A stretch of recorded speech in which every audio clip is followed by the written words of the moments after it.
আগামী 2026 সালে নূতন বছরের শুভেচ্ছা জানাই। আর আপনারা যারা অভিভাবক এসছেন তাদেরকে এখানে আসার জন্য আন্তরিকভাবে ধন্যবাদ, আর আমার সহকর্মীদের ধন্যবাদ জানিয়ে আমি দু চার কথা বলছি। আজ আমাদের গয়ড়া অবৈতনিক প্রাথমিক বিদ্যালয়ে 2025 শিক্ষাবর্ষের বার্ষিক ফল প্রকাশ। আপনারা জানেন বর্তমান শিক্ষা ব্যবস্থার নীতি অনুযায়ী প্রত্যেকটি বছরে 3টে করে পর্বে পরীক্ষা হয়।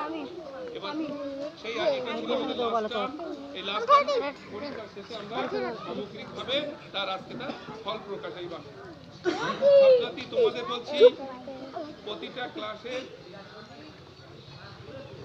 আমরা যেটা তোমরা প্রতি বছর যেমন করা হয়, যারা সর্বোচ্চ নাম্বার পায় তার ফার্স্ট সেকেন্ড থার্ড ফোর্থ এইভাবে পরপর হয়।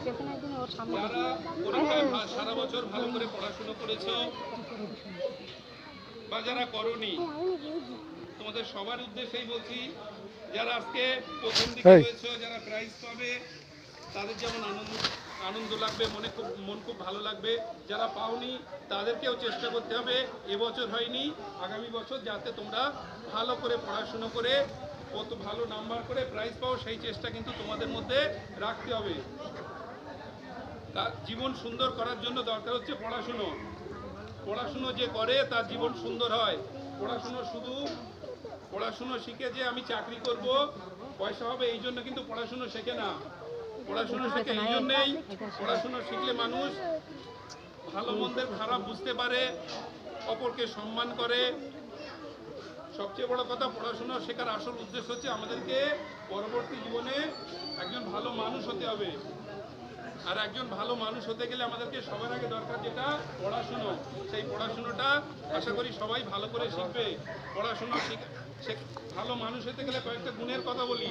প্রথম কথা হচ্ছে, বাড়িতে বা যেখানে যারা বড় আছে তাদেরকে সম্মান করতে হবে। যাই হোক না কেন, সব সময় সেই স্কুলে হোক বাড়িতে হোক, যে যেখানে আছে বড়দেরকে সব সময় সম্মান করবে, গুরুজনদেরকে। আর যারা তোমাদের ছোট তাদেরকে ভালোবাসবে। এইটা হচ্ছে একটা বিশাল।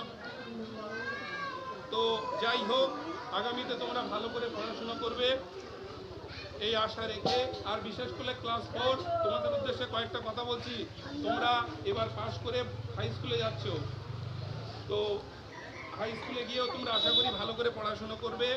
এবং তোমাদের হাই স্কুলে ভর্তি হতে গেলে যে টিসি, সেই টিসি আজকে দেবো বলেছিলাম, কয়েকদিন ধরে পোর্টালে খুবই সমস্যা, সেই জন্য টিসিটা বার করা যায়নি। নির্দিষ্ট করে বলতে পারছি না, তবে আশা করছি আগামী জানুয়ারি মাসের 2 তারিখের আগেই টিসিটা দিতে, 2 তারিখেই টিসিটা দেবো যদি বার করতে পারি।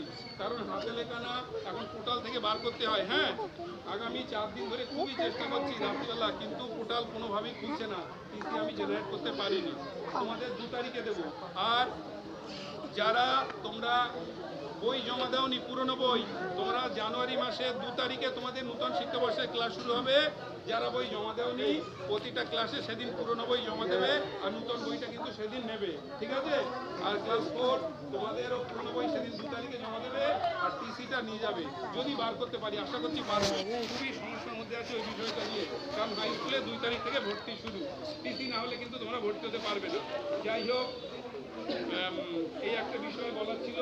আর একটা বিষয় বলি, প্রতি বছর আমরা রেজাল্টের দিন মিড ডে মিল করি।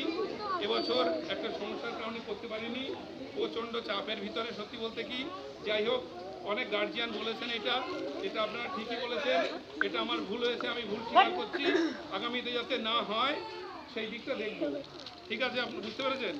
সাথে সাথে আরো একটা কথা বলবো, কয়েকজন গার্জিয়ান বলেছেন এই বিষয়টা, আপনারা এই যে পরামর্শটা নিয়ে, এটা আমি খুব সুন্দরভাবে গ্রহণ করছি, এটা খুব ভালো বলেছেন। সাথে সাথে আরো একটা কথা বলবো, আপনাদের বাচ্চারা টিফিনের পর স্কুল পালিয়ে যায়। এখন আমাদের যে শিক্ষা ব্যবস্থার নীতি, আমরা কোনো বাচ্চার হাতে বাচ্চাকে শাসন করতে পারি না, যে কেন স্কুলে আসিসনি, কেন পড়া করিসনি, তার পিঠে ছড়ি মারতে পারি না। ঠিক আজকে যেমন অভিযোগ করেছেন, কেন বাচ্চা স্কুল থেকে বাড়ি যাচ্ছে, আপনারা বাচ্চার কেন পড়াশোনা হচ্ছে না, আমাদের কাছে সে কৈফিয়ত নেবেন। বুঝতে পেরেছেন কি বলেছি? আমার খুব দুঃখের, আফসোসের, আজকে যেমন বলেছেন খুব ভালো লেগেছে। একটা গার্জিয়ান এসে বলে না, স্যার আমার বাচ্চারা কেন দুপুরবেলা পালিয়ে যায়, আমার বাচ্চারা কেন এই সাবজেক্টে এত কম নাম্বার, আমার বাচ্চাটার কেন পড়াশোনা হচ্ছে না। আপনারা সচেতন গার্জিয়ান হিসাবে এগুলো আমাদেরকে জানাবেন। আমি এখান থেকে দাঁড়িয়ে কথা দিয়ে যাচ্ছি, যতটুকু পারি চেষ্টা করব, বাচ্চাদের পড়াশোনাটা ঠিকঠাকভাবে করাতে, কারণ আমি মন প্রাণ দিয়ে চাই আমার স্কুলের বাচ্চারা ভালো করে পড়াশোনা করুক, ভবিষ্যৎ জীবন সুন্দর হোক। আপনারা সচেতন গার্জিয়ান হিসেবে যারা এসেছেন, আর একটা কথা বলি, কেজি স্কুলের বিষয়টা একটু বলবো আজকে। অনেকে কেজি স্কুলে ভর্তি করাচ্ছেন, কেজি স্কুলে পড়ার কোনো অসুবিধা নেই, নিশ্চয়ই ভালো। তবে এখানে পড়াতে গেলে আমাদের কিছু নিয়ম কানুন আছে, আপনারা ওই স্কুলেও কিন্তু পাঠাতে হবে, এই একটা বিষয় বলি। যাই হোক, অনেক কথা বললাম, আপনাদের কোনো কথা থাকলে আমাকে জানবেন। আর আজকে আমরা একটু পরে রেজাল্ট দেব। তো অভিভাবকদের উদ্দেশ্যে আবারও কয়েকটা কথা, আপনাদের কোনো অভিযোগ থাকলেই হ্যাঁ আপনারা সাথে সাথে এসে আমাকে জানাবেন। বিশেষ করে একটা কথা বলছি, আপনারা প্রতিদিন সকালবেলা এবং সন্ধ্যেবেলা বাচ্চাদের বাড়িতে পড়তে বসাবেন, আর ফোন থেকে দূরে রাখবেন। এখন আমরা যখন ছোটবেলায় পড়াশুনো করতাম, যাই হোক, আর যে একটা কথা বলি, প্রতিটা বাড়িতে একটা শব্দ শোনা যেত পড়ার, আজকের এই শব্দ কিন্তু শোনা যায় না। প্রতিটা বাড়িতে পড়ার শব্দ নেই, শুধু মোবাইলের শব্দ শোনা যায়। এইটা আমাদেরকে ফিরিয়ে আনতে হবে, বাচ্চাদেরকে মোবাইল থেকে দূরে রাখতে হবে। এইগুলো একটু শোনেন, তাহলেই কিন্তু বাচ্চার সব দিক দিয়ে সুবিধা হবে।